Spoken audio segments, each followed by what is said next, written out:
जितने भी हमारे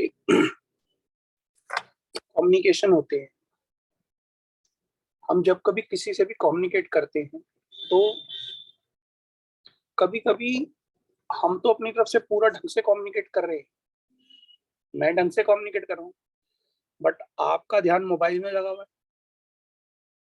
मैं बाई चांस ऑनलाइन क्लास दे रहा हूँ, अब आप ऑनलाइन क्लास के अंदर बैठ के मोबाइल पे लगे, व्हाट्सएप, फेसबुक, कुछ भी, that means you are not listening to me very careful. यानी कि हमारा कम्युनिकेशन का प्रोसेस कंप्लीट नहीं होगा। Okay sir. कब और मे बी पॉसिबल आप मुझसे कोई क्वेश्चन पूछ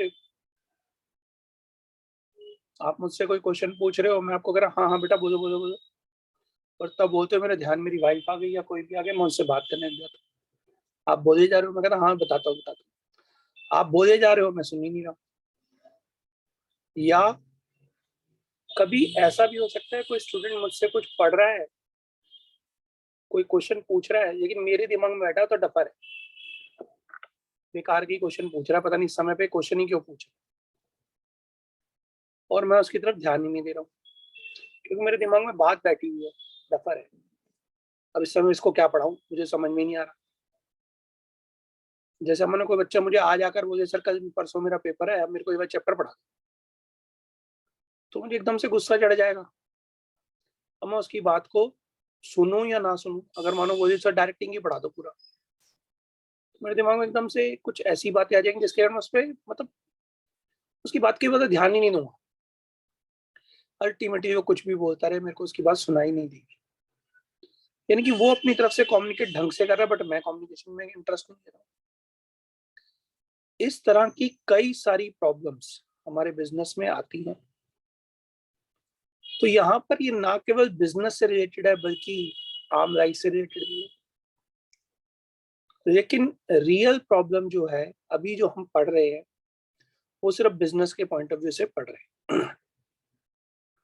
कहता है जब एक बॉस अपने जूनियर से कम्युनिकेट करता है या कोई जूनियर अपने बॉस से कम्युनिकेट करता है बिजनेस के अंदर, तो कुछ तरह की बंदिशें, कुछ रुकावटें, कुछ सीमाएं सामने आ जाती हैं, जिसके कारण कि उन दोनों के बीच में कहीं ना कहीं उनकी बातों के बीच में कुछ ना कुछ प्रॉब्लम खड़ी हो जाती है। अब ये बैरियर किस किस तरीके के हैं? 4 तरह के बैरियर होते हैं। नंबर 1 होता है साइकोलॉजिकल बैरियर। साइकोलॉजिकल बैरियर क्या होता है कि जैसे मानो कोई बॉस किसी जूनियर को डांट रहा है। इसका सबसे बढ़िया एग्जांपल जो मेरे दिमाग में आता है वो 3 इडियट्स का एग्जांपल दिमाग में आता है। 3 इडियट्स में क्या था, वो आपने देखा था, प्रेस कर रहा होता है साइड में खड़ा हुआ, और वो बॉस जो उसका हेड होता है वो बोल रहा होता है शुरू शुरू की पिक्चर के अंदर एकदम, और वहां से बोल रहा था जैसे पीछे पीछे वो बोलता जा रहा होता है, अब ये बोलेगा वो बोलेगा। तो ये साइकोलॉजिकल है, जहाँ पे बंदा है ना कुछ उसकी बात को बोलने से पहले पता हो तो यही बोलेगा। ऐसे ही सिंपल एक एग्जांपल के तौर पे है वो, ऐसा उसका एग्जांपल नहीं है रियल में। ऐसे ही कई बार क्या होता है कि जब आप 26 जनवरी या 15 अगस्त के दिन स्कूल जाते हो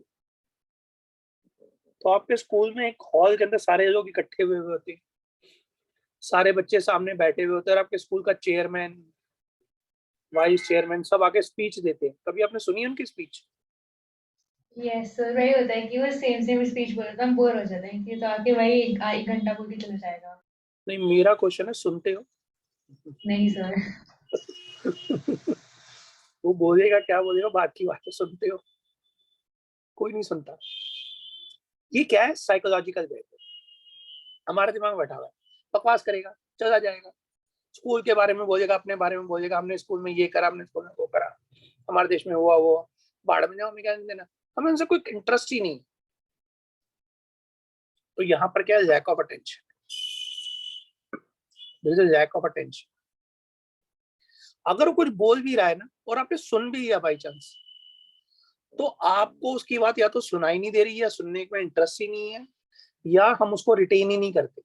अभी कल से कोई आपसे पूछे ना वो जो सर ने बोला था क्या बोला, आपको मुझे क्या पता क्या बोला था, आपने उस समय सुन तो लिया बट रिटेन नहीं करा चीज को, poor retention. Right? Yes, sir. Number 1 is lack of attention and number 2 is poor retention. Some time हम उसकी बात को सुनने से पहले समय तक तो यही बोलेगा, तो इसलिए मेरे उसकी तरफ ध्यान ही नहीं है, और वो शायद उल्टी बात ही बोल रहा है, कुछ और ही बात बोल रहा हूँ, लेकिन हमें यही लगेगा वो वही कह रहा है जो हम सोच रहे। तो हम उसके बोलने से पहले ही प्री मैच्योर इवेल्युएट कर लेते। ये pre mature evaluation mostly boss के पॉइंट ऑफ व्यू पे ज्यादा होता है। जैसे कोई एम्प्लॉय आ गया, सर मुझे आपसे एक बात करनी थी, तो बॉस के दिमाग में क्या बैठा हुआ है? छुट्टी मांगी। लोन के लिए बोलेगा, पैसों के लिए बोलेगा, सैलरी के लिए बोलेगा, हाँ ठीक है हम बाद में बात करते हैं, जरा मुझे कुछ काम है, ठीक है कल बात करेंगे इस बारे में, कल बात करेंगे, अभी अभी थोड़ा दिक्कत है, मीटिंग है मेरी। ऐसा बोलकर उसने उसकी बात को खत्म कर दिया। क्यों? चाहे वो बॉस के बारे में कोई बात करना चाहता हो, लेकिन बॉस ने क्या किया? प्री मैच्योर इवेल्युएट कर लिया, वो तो यही बोले। समझ रहे हो मेरी बात? Yes, कल sir. को बोले कि हाँ भाई ये ऐसे कैसे हो गया? सर मैं उस दिन आपको बोलना चाहता था, आपने कहा मीटिंग है, तो सर मैंने फिर कुछ कहा ही, तो तुम्हें मुझे बताना चाहिए ना किस बारे में बात करो। सर मैंने आपको कहा था मुझे आपसे बात करनी, आपने सुनी। सो इस तरीके की प्रॉब्लम होती है। कभी कभी कोई एम्प्लॉय कंपनी को कोई बेनिफिट की बात कर रहा हो, बॉस को उसके ऊपर ट्रस्ट ही नहीं होता, distrust, he doesn't have confidence on him. अब यहां पर आपको थोड़ा सा प्रॉब्लम आएगा इस पॉइंट के अंदर। यहां पर जो डिस्ट्रस्ट वर्ड है ना, यहाँ पर जो डिस्ट्रस्ट वर्ड है और यहाँ पर जो lack of attention confidence superior upon subordinate है, ये दोनों आपको सेम सेम नजर आएंगे। समझ रहे हो मेरी बात? डिस्ट्रस्ट का मतलब ट्रस्ट नहीं कर रहा, और यहाँ पे बॉस को कॉन्फिडेंस नहीं है सबऑर्डिनेट के कैलिबर पे, दोनों में फर्क है। डिस्ट्रस्ट का मतलब मुझे उस पर विश्वास ही नहीं है, I think that he is lying. But अगर मानो बॉस को सुपीरियर को सबऑर्डिनेट पे कॉन्फिडेंस नहीं है कि वो ये काम कर भी सकता है, वो एक अलग इशू है, और इन दोनों का आंसर आपको मोर और लेस सेम सेम लगेगा। तो distrust is a separate thing, और कॉन्फिडेंस सुपीरियर का सबऑर्डिनेट पे होना एक अलग बात है, दोनों को आप मर्ज नहीं कर सकते। समझ रहे हो मेरी बात? सो ये हमारे पास 4 तरह के प्रॉब्लम्स हैं जो हमारी साइकोलॉजिकल बैरियर था। साइकोलॉजिकल का मतलब it is the basic psychology of all human being, और psychology of a overall management people, overall worker people. That means जैसे हमारे दिमाग में साइकोलॉजी बैठी हुई, यार अमीर लोग है ना ऐसे ही करते हैं, यार गरीब लोग है ना चोर होते हैं, एक साइकोलॉजी है, ये मेरा पर्सनल परसेप्शन नहीं है। ज्यादातर लोगों के अंदर जब कोई बात ऐसी हो या किसी पर्टिकुलर एरिया के बारे में कोई बात करते हो, उसका नाम साइकोलॉजिकल बैरियर होता है। बात समझ आती बेटा? Yes, sir. तो पहले हम साइकोलॉजिकल बैरियर को एक बार यहाँ पे एक बार देख लेते हैं, शायद कुछ हमें बेटर मिल पाए। हम चलते हैं हमारी फुल बुक के अंदर, फुल बुक मटेरियल में सुभाष दे के हम बुक उठा देते हैं।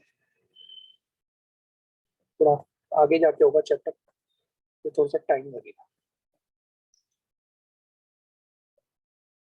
मुझे इसके ना पेज पे आगे जाना आता नहीं है, क्योंकि कोई और तरीका नहीं। एक मिनट रुकता हूँ, मैं शायद डायरेक्टिंग को बैरियर्स।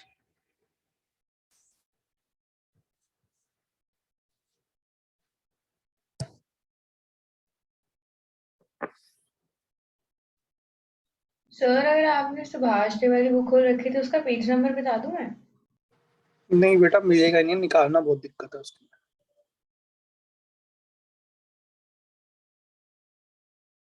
ये आ गया, निकल गया बेटा, देखो।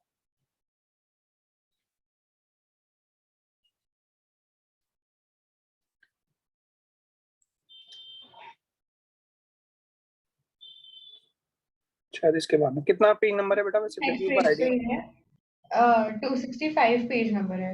इन क्वेश्चंस के बाद नहीं बेटा सर, सुभाष कम्युनिकेशन के बिल्कुल बाद में है, जो पिक्चर आई थी ना अभी उसके बाद में ही है। बेटा मैं इस समय से उस पे हूँ,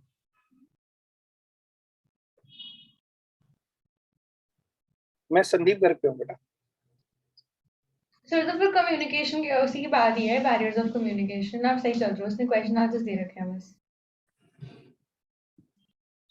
बैरियर्स देखे हो ऐसे? ये सर तो लीडरशिप स्टाइल लीडरशिप पहले है, लीडरशिप स्टाइल के बाद कम्युनिकेशन है, फिर ये है।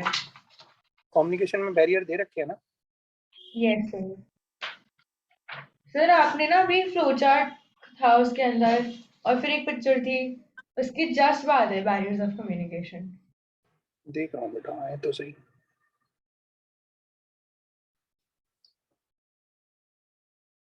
ये देखो यहाँ पे हमारा types of communication, types and barriers, यही है ना? Yes sir. सेंडर रिसीवर, ये वो कारण inform, formal and informal communication शुरू हो गया, बैरियर तो आए नहीं कहीं पर। सिर्फ फॉर्मल इनफॉर्मल के बाद में है बैरियर्स, जस्ट बाद में, इनफॉर्मल कम्युनिकेशन के बाद में।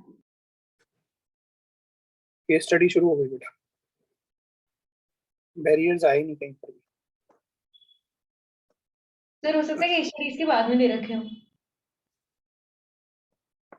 नहीं मेरे को दे ही नहीं रखे मेरे ख्याल में। ये देखो एक क्वेश्चन शुरू हो गया ना, की टर्म शुरू हो गई, वो आया ही नहीं, बैरियर्स आए नहीं इसके लिए।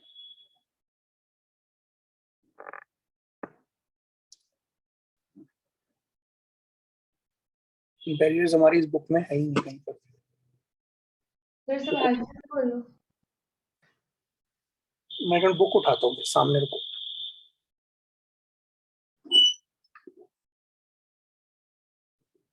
सुभाष दी तो खोई थी मैंने भी, सुभाष दी तो है ही नहीं ना। रुको मैं बुक उठा रहा हूँ, एक मिनट वेट कर।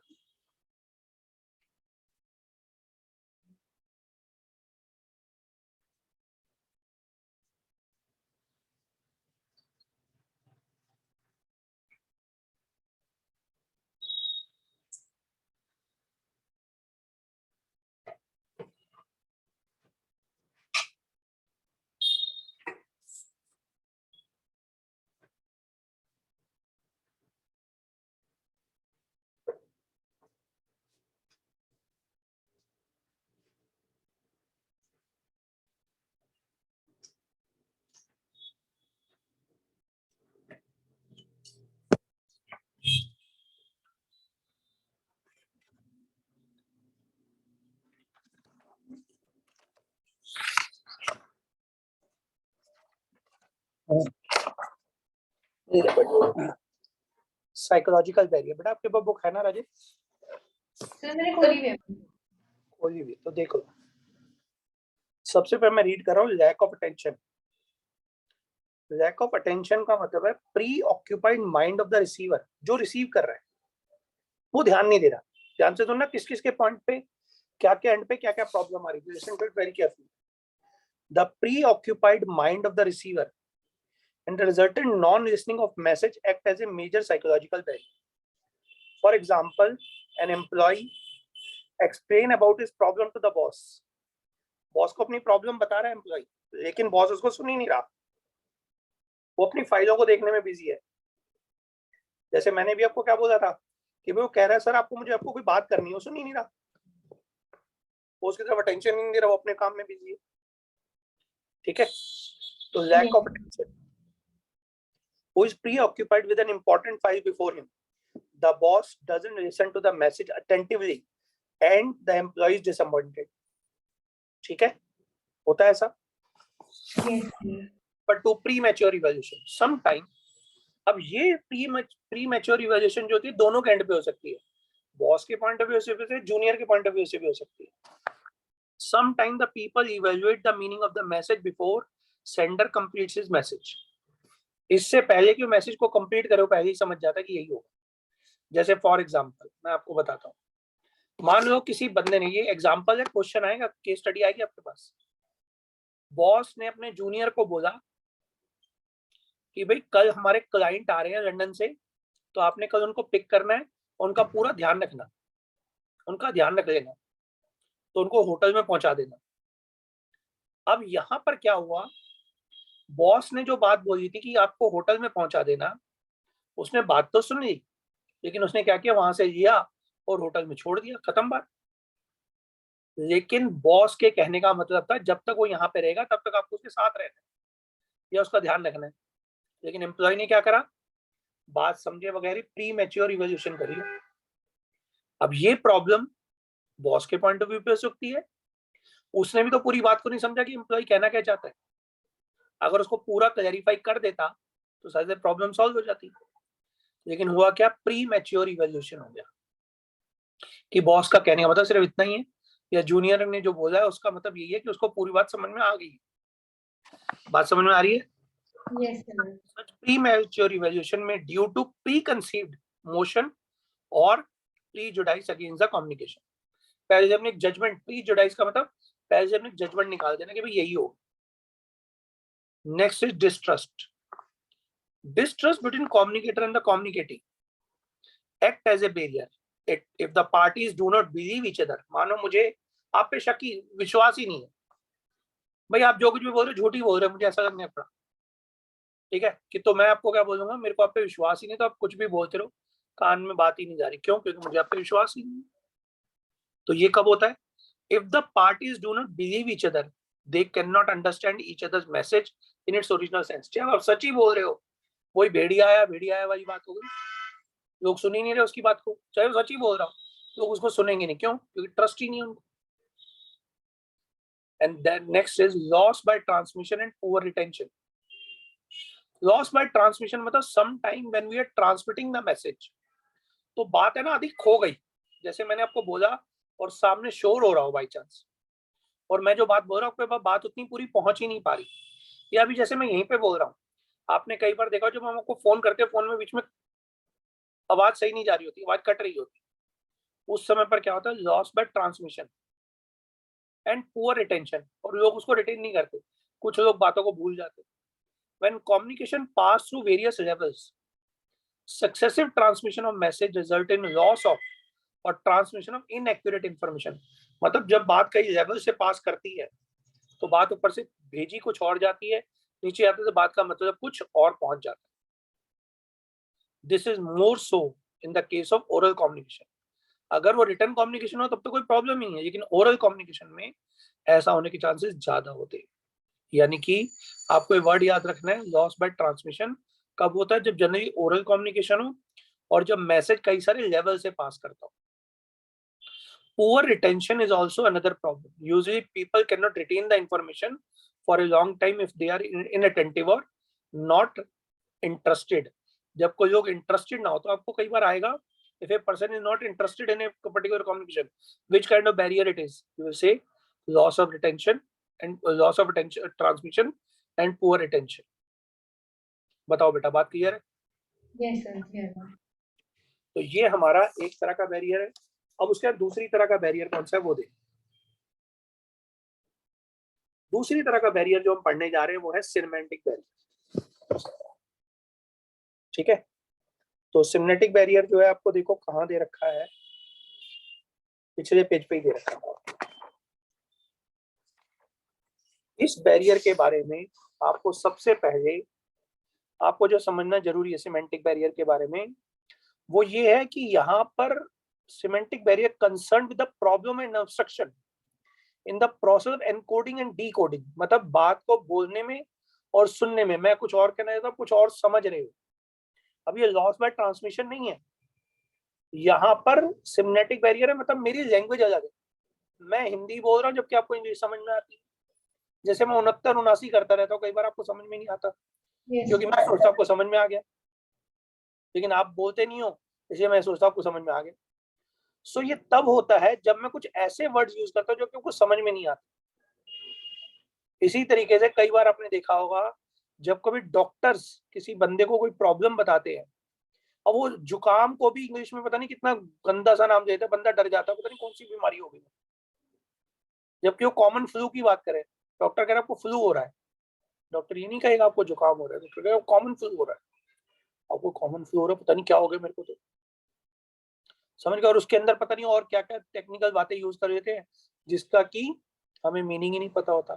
तो ऐसी जब प्रॉब्लम्स आती है तो उसको हम कहते हैं सिमेंटिक बैरियर या लिंग्विस्टिक बैरियर भी कहते हैं। तो हम मैथ्स में भी कभी-कभी ऐसा होता है कि जैसे हम डिफरेंशिएशन इंटीग्रेशन कर रहे होते हैं, तो जब आप इंग्लिश में हम कुछ बोल देते हैं तो फिर हमें समझ में नहीं आता कि ये बोल क्या रहे हैं सर। फिर जब आप उसको और आसान तरीके से समझाते हो तो फिर हमें समझ आ जाता है। हाँ, तो मैं वही कह रहा हूँ, उसको कहते हैं टेक्निकल जैरगन। टेक्निकल jargon का मतलब क्या होता है? When we are using technical vocabulary, jargon का मतलब vocabulary है। टेक्निकल लैंग्वेज जब हम यूज करते हैं जिससे बच्चों को बात समझ नहीं आती है, जो सामने वाला एम्प्लॉय है उसको वर्ड ही समझ नहीं, जैसे कोई इंजीनियर हो, डॉक्टर हो, चार्टर्ड अकाउंटेंट हो, वो कुछ ऐसे वर्ड यूज करे जो सामने बंदे को पता ही नहीं। ओके। कुछ दूसरी बात ये होती है, कभी कभी हम किसी को बोलते वक्त कुछ अजम्पशन कर देते हैं कि बंदे को तो इतनी बात समझ में आ ही गई हो, he must have unqualified assumption। Unqualified की बजाय अनक्लैरिफाइड assumption होता है, यानी कि हमने अपने assumption को क्लैरिफाई नहीं करा। जैसे मैंने आपको एग्जांपल दिया था क्या, कि बॉस ने जूनियर को बोला कि तुझे ये काम करना है, ठीक है, और तुझे उस एम्प्लॉय को वहां से वहां लेकर जाना है। अब मैंने उसको assumption क्लैरिफाई नहीं करी। जैसे इसका एक और एग्जांपल देता, मानो बॉस ने जूनियर को बोला कि तुझे ये चेक वहां से कलेक्ट करके जाना है। शाम के बज रहे थे 6 और 7 बजे ऑफिस बंद होता है। वो वहां से निकला 6 सवा 6 बजे, बॉस के वहां पे गया, उसने चेक कलेक्ट करा या पैसे कलेक्ट करे। अब उसने कहा रात के 7:30 8 बज गए थे, तो घर लेके चला गया। थोड़ी देर में पुलिस आ गई उसके घर पे। बेचारा परेशान, भाई मैंने ऐसा क्या कर दिया। तो बॉस ने क्या अजम्पशन करी थी कि मैंने उसको पैसे लाने के लिए कहा था और पैसे लेकर नहीं आया, पैसे लेके भाग गया। जबकि बॉस ने उसको कहना ही चाहता था कि पैसे कलेक्ट करके तुम ऑफिस में ले आना अभी के भी। उसने जरा पैसे कलेक्ट करके ले आओ, उसने सोचा पैसे कलेक्ट करिए कल सुबह ले जाऊंगा। अब यहाँ पर क्या थी, अजम्पशन जो थी बॉस की, वो क्या थी कि भाई मैं तुम्हारे यहाँ पे वेट कर रहा हूँ और तुम वो पैसे जाकर ले आओ। लेकिन उसने क्या समझा, पैसे ले आओ कल सुबह जमा करा देना, क्या फर्क पड़ रहा है, पैसे तो ऑफिस के ही हैं। Because he was very lenient person, okay, very obedient person. कुछ भी हो सकता है जिसके कारण वो ऐसा कर रहा है। तो उसने ऐसा कोई सोचा नहीं था कि ऐसा भी कुछ हो सकता है। तो ऐसी प्रॉब्लम कब आई, जब semantic variance, linguistic variance, language में कुछ प्रॉब्लम आ गई या अनक्वालिफाइड अजम्पशन हो गया, अनक्लैरिफाइड अजम्पशन कहते हैं वैसे इसको। ठीक है, मिल गया। हाँ जी, आवाज आ रही है। Yes sir, yes sir. आप माइक बंद क्यों कर रहे हो बार बार? घर पे पीछे कोई बैठा हुआ है? सर हाँ, वो प्राक्षी चौहान है ना, तो वो खेल रहे हैं, इसकी आवाज, इसकी वजह खेल से। तो क्या हो गया, वो क्या बोल रहा है? आवाज आ जाएगी थोड़ी सी तो क्या हो जाएगा, मेरे को कोई फर्क नहीं पड़ रहा। आप बार बार माइक खोलते फिर बोलते हो, आप बोलते रहो कंटिन्यूस। Okay sir. नेक्स्ट होता है हमारे पास टेक्निकल जैर्गन। नेक्स्ट है अनक्लैरिफाइड assumption। सबसे पहले बैडली एक्सप्रेस मैसेज। तो पहले आप अनक्लैरिफाइड assumption टेक्निकल जैर्गन को पहले समझ लो। Generally specialist are technical words, for example tariff, quota, etc. while explaining to person who are not specialists in the concerned field, therefore they may not understand the actual meaning of many such words। ठीक है। Yes sir. Tariff जैसे मैंने बोला, कोई traffic के बारे में बात कर रहे हो, जबकि टैरिफ क्या होता है, जब कोई इंपोर्ट करते हैं तो कुछ हमारे चार्जेस लगते हैं या कुछ टैक्सेस लगते हैं, इसका नाम टैरिफ होता है। ठीक है। नेक्स्ट आता है unclarified assumption। some communication may have certain assumption which are subject to different interpretation। For example, ये boss instruct his subordinate take care of our guest, ये वो एग्जांपल आगे जो मैंने आपको दिया था। The yes boss means the subordinate should take care of the transport food accommodation of the guest until he leaves the place, but the subordinate interprets that the guest should be taken to the hotel with care। actually the guest suffers due to the unclarified assumption। अब जो guest था उसको सफर करना पड़ गया इस चक्कर में। क्लियर। Yes sir. नेक्स्ट आता है हमारे पास बैडली एक्सप्रेस मैसेज। ये बैडली एक्सप्रेस मैसेज को आप खास तौर से पढ़ना, जब कभी इसका याद रखना बैडली एक्सप्रेस मैसेज कब यूज हो रहा है, जब कभी जो मैं वोकेबलरी यूज कर रहा हूँ या मैं बीच में बोलते बोलते कोई वर्ड खा गया।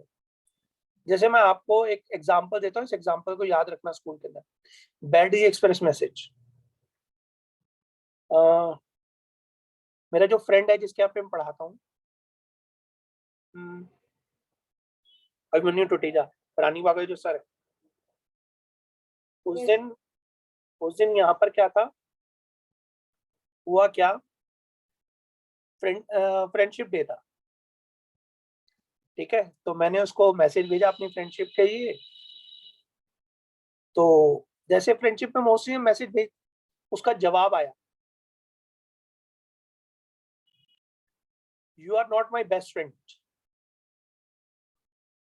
But you are the one whom I miss the most।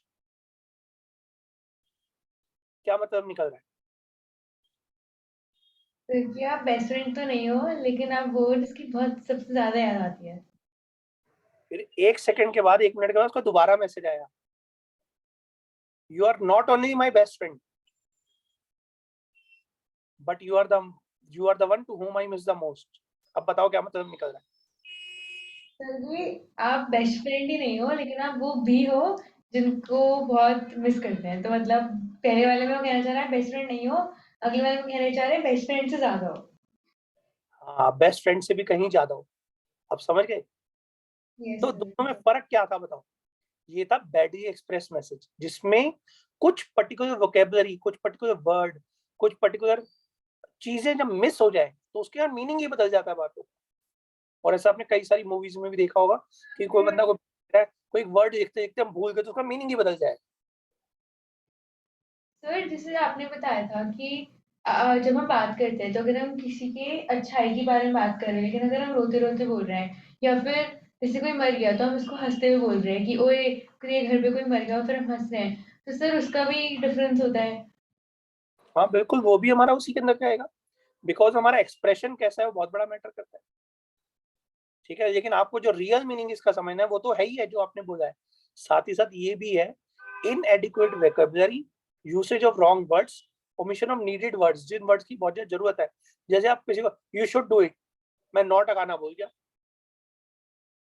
तो मीनिंग यस। क्या बदल जाए? मीनिंग बदल गया। You should not do it in the future, you should do it in the future. सिर्फ नॉट वर्ड ही तो नहीं लगा था, मीनिंग ही बदल गया बात। जैसे कैन आई कम इन और मे आई कम इन में भी बहुत डिफरेंस होता है। कैन का मतलब होता है कि मैं अंदर आ सकता हूँ, तो आ तो सकते हो, लेकिन मे का मतलब होता है कि मेरे को परमिशन है अंदर आने की या नहीं। दोनों में फर्क बताओ, क्या कैन में और मे में क्या फर्क होता है वैसे रियल में? कैन होता है कि क्या मेरी काबिलियत है अंदर आने की, तो पैर तो हैं, चल के तो अंदर आ ही सकते हो, लेकिन मे। का मतलब, कैन का जो मतलब होता है, कैन में और मे में फर्क होता है। मे में होने की पॉसिबिलिटी ज्यादा होती है, कैन में पॉसिबिलिटी कम होती है। Okay sir. कैन जो होता है, can word when used, he is he is of the thought that he may, the teacher may allow or may not allow। Okay sir. May is just a permission is required, in which the possibility of happening of the event is more। That is a okay. major difference, can and may। Okay sir. Okay, when they have happening of the event is very difficult, or it may or may not happen, then it is a can। Okay sir. Okay, so यहाँ पर भी बहुत सारी चीजें होती है। Why don't we see should and will? Should, would, इन दोनों में फर्क क्या है? ठीक सर है, शुड मतलब करना ही करना चाहिए, वुड मतलब क्या वो करेगा। हाँ तो मैं इसी तरीके के वर्ड्स की बात कर रहा हूँ। इस तरीके कई सारे वर्ड्स होते हैं जिनको हमने शुड की बजाय वुड लगा दिया, विल लगा दिया, शेल लगा दिया, दोनों में फर्क आ गया। तो यहाँ पर जब पॉसिबिलिटीज की बात भी आ जाती है तो हम कई सारे वर्ड्स को हम गलत यूज करते हैं, जिससे सामने बंदे को अगर इंग्लिश अच्छी आती है तो वो गलत मीनिंग समझ लेगा, और जिसको आती नहीं हो तो कुछ भी समझ सकता है। यस समझ? Sir. Then there is faulty translations. Faulty translation का मतलब होता है, जैसे मानो मैं आपसे कोई बात बोल रहा हूँ और मैं बोल रहा हूँ इंग्लिश में, लेकिन आपको इंग्लिश नहीं आती, या फ्रेंच में बोल रहा हूँ, या किसी और भाषा में बोल रहा हूँ, और मेरे साथ एक ट्रांसलेटर भी है, ठीक है, मेरे साथ एक ट्रांसलेटर भी है जो मेरी बात को ट्रांसलेट कर रहा है आपको समझाने के लिए। लेकिन क्वाइट पॉसिबल मुझे तो वही भाषा नहीं आती, हिंदी। मान लो मैं फ्रेंच हूँ और आप इंडियन हो, आपको इंग्लिश आती है और मुझे फ्रेंच आती है, ठीक है। मुझे इंग्लिश नहीं आती बिल्कुल भी, सपोज करो अब मैं आपसे कोई बात बोल रहा हूँ, मेरे साथ जो ट्रांसलेटर खड़ा हुआ है वो उसी बात को इंग्लिश में ट्रांसलेट करके बोल रहा है, लेकिन मुझे नहीं आती इंग्लिश, तो I don't understand what is speaking with me, and you are just listening to him because you don't understand my language। Got it? Yes sir. Then अब हो सकता है कि जो बंदा ट्रांसलेट कर रहा है उसकी ट्रांसलेशन खराब हो, मैं कोई और बात कहना चाहता हूँ, उसके टोन में फर्क हो, उसकी लैंग्वेज में फर्क हो, उसकी टोन से मीनिंग ही बदल जाए। क्या कर रहा है भाई, क्यों कर रहा है? एक गुस्से से जरा सा बोलना और प्यार से बोलना, दोनों में जमीन आसमान का फर्क है। तो कई बार हमारे कहने का मतलब जरा जरा सी बातों से इसलिए बदल जाता है कि फॉल्टी ट्रांसलेशन हो रही है, यानी कि हम कहना कुछ और चाहते थे, सामने बंदे ट्रांसलेट करके मीनिंग ही कुछ और बता दिया। अब मुझे क्या पता वो क्या बोले जा रहा है, बड़े बड़े कर रहा हूँ, मैं तो फ्रेंच जानता हूँ और वो इंग्लिश में कुछ बोल रहा है। तो इस तरीके की प्रॉब्लम भी आ सकती है कम्युनिकेशन में। कह रहा sometime the communication originally drafted in one language, for example English, need to be translated to the language understandable to the worker, for example Hindi. If the translator is not proficient with both the languages, mistakes may creep in, causing different meaning to the communication, right? Yes sir. So that is one of the communication barrier. Then the next one is body language and gesture decoding. अब यहाँ पर आएगा वो वाला word जो आप बोल रहे थे कि जिसके अंदर बंदा बोलता कुछ और है, समझता कुछ और है। इसको कहते हैं हम बॉडी लैंग्वेज। कोई बंदा मर गया है और वो हंसते हुए बात कर रहा है, अच्छा अच्छा मर गए अरे कब मर गए, अच्छा मेरे को पता ही नहीं लगा, ठीक है। और किसी बंदे की शादी हो गई, यार शादी हो रही है यार, ठीक है। या बच्चा पैदा हो गया, लड़का पैदा, अच्छा यार तेरा लड़का हो गया, तो बंदा क्या कहेगा, अबे तेरे को दुखी हो रहा है क्या तू?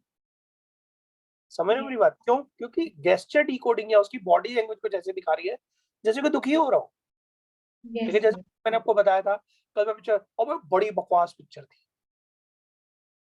ठीक है, आई टोल्ड यू बड़ी बकवास पिक्चर थी। अब मेरी बॉडी लैंग्वेज क्या कह रही है कि पिक्चर बहुत बढ़िया थी, और जबकि मैं बोल क्या रहा हूँ, बहुत बेकार थी। तो यहाँ पर बॉडी लैंग्वेज मेरी बात का साथ नहीं दे रही। तो body language and gesture decoding, the body movement and the gesture of the communication matters so much in conveying the message. Every movement of the body communicates the same meaning. If there is no match between what is said and what is expressed in body movements, communication may wrongly perceived. Communication perceived नहीं होता, ठीक है। Then the last one is symbol and the words of the different meaning.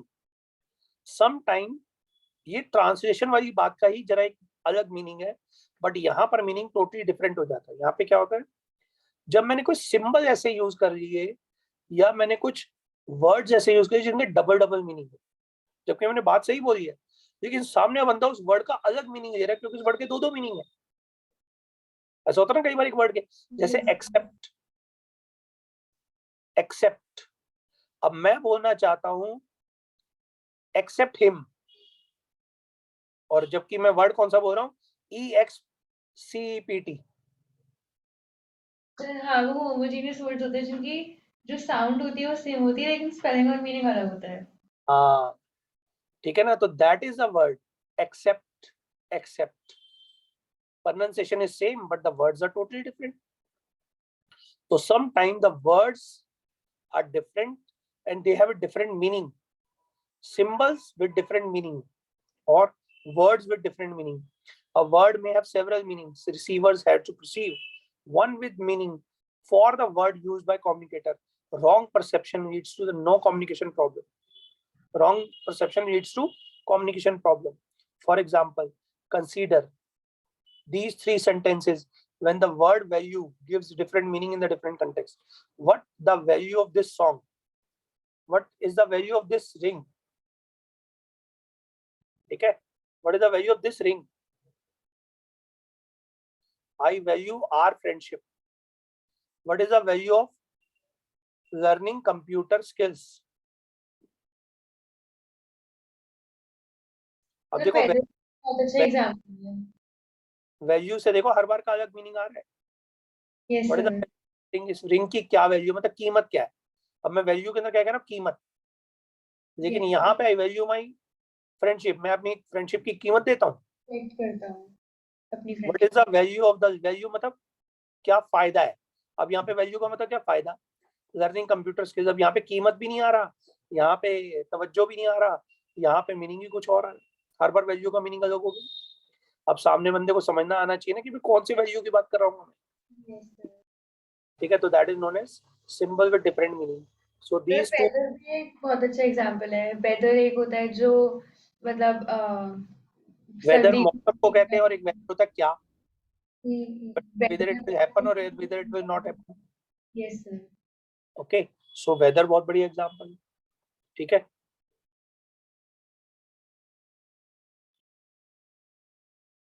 So next organization. अब हमारा 2 barriers हो गए बेटा, ध्यान से बताओ, समझ में आते हैं?